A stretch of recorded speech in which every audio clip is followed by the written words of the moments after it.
Want to cut out unwanted parts of your audio? Let's trim it in Audacity. It's super easy, so let's jump right in. First, open Audacity and import your audio file that you want to trim. Now, you'll want to select the part of the track you want to clip.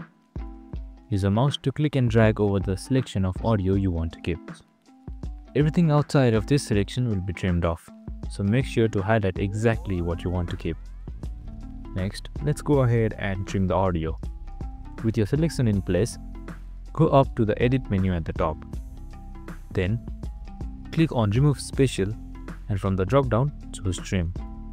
Alternatively, you can also shortcut Ctrl+T. And just like that, everything outside of your selected part is gone, leaving only what you wanted. Now, press play to preview your trim track. You should notice that the unwanted parts are now gone and your audio is ready to go. If you found this helpful, don't forget to like, subscribe and hit that bell icon for more quick editing tips. Drop a comment if you have any questions and I'll catch you in the next one.